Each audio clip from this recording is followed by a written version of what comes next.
Hello students, today we will study about Faraday second law.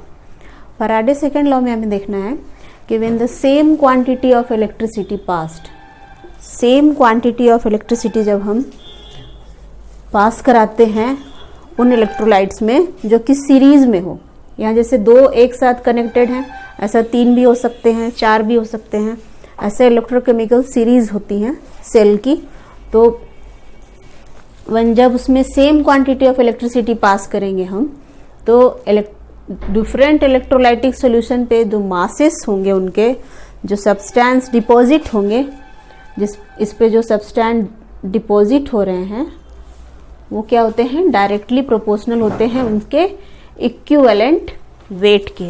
इसको हम chemical equivalent भी कह सकते हैं कि उनके केमिकल इक्विवेलेंट के डायरेक्टली प्रोपोर्शनल होते हैं। फर्स्ट लॉ में हमने देखा था कि जो मास लिबरेट होते हैं वो डायरेक्टली प्रोपोर्शनल होते हैं चार्ज के, लेकिन यहाँ पर क्या है सेकेंड लॉ में कि अगर सीरीज में हो, डिफरेंट इलेक्ट्रोलाइटिक सॉल्यूशन है, ठीक है, 2, 3, 4 में वो कनेक्टेड हैं, तो जितने अमाउंट ऑफ इलेक्ट्रिसिटी हम पास करेंगे उससे उसमें जो डिफरेंट इलेक्ट्रोलाइट सॉल्यूशंस के same quantity of electricity pass करने पे डिफरेंट इलेक्ट्रोलाइट सॉल्यूशन में masses of the substance deposited, जितने सब्सटेंस डिपॉजिट होंगे वो डायरेक्टली प्रोपोर्शनल होंगे उनके केमिकल इक्विवेलेंट के।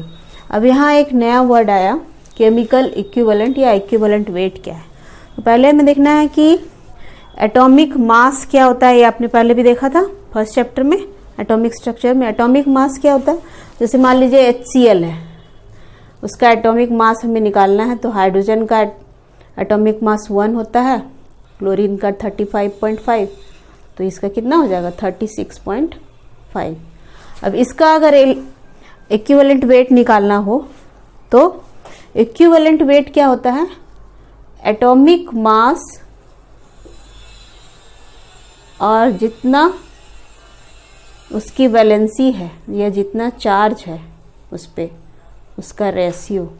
तो इसमें चार्ज कितने डिपॉजिट हो रहे हैं, H पे प्लस और Cl पे माइनस, मतलब 1 वैलेंसी है इसकी, तो यहाँ पे 1 से डिवाइड करेंगे तो सेम ही हो जाएगा इक्विवेलेंट वेट उस सब्सटेंस का, ठीक है। तो अगर कोई ऐसा सब्सटेंस ले जिसमें वैलेंसी यहाँ पे 2 आएगी, तो उसको आप डिवाइड करेंगे तो वो ऑब्वियसली चेंज हो जाएगा, 3 होगा तो और ज़्यादा चेंज होगा। तो इस तरह हमें इस लॉ के अकॉर्डिंग क्या है कि जितने वेट ऑफ सब्सटेंस डिपॉजिट होगा, जैसे मास ऑफ कॉपर, यहाँ हम लिए कॉपर सल्फेट और AgNO3 2 इलेक्ट्रोलाइट लिए हैं, यहाँ पे मेटल भी या इलेक्ट्रोड भी कॉपर का है और यहाँ पे Ag का है इलेक्ट्रोड। तो मास ऑफ कॉपर इसी को हम W1 मानेंगे, ठीक है।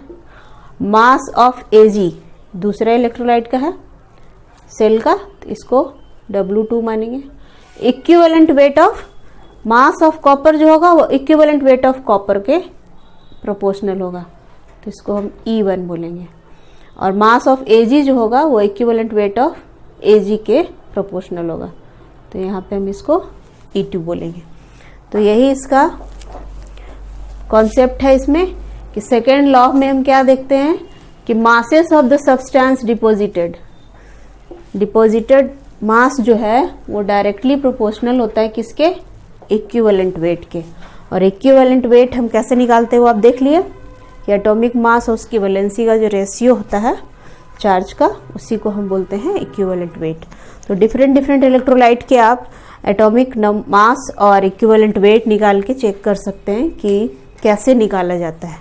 जैसे एटॉमिक मास अगर NaOH का निकालना हो तो Na का 23, ऑक्सीजन का 16, 1 ऐड करके आप देखिएगा तो 40 ग्राम इसका मास हो गया।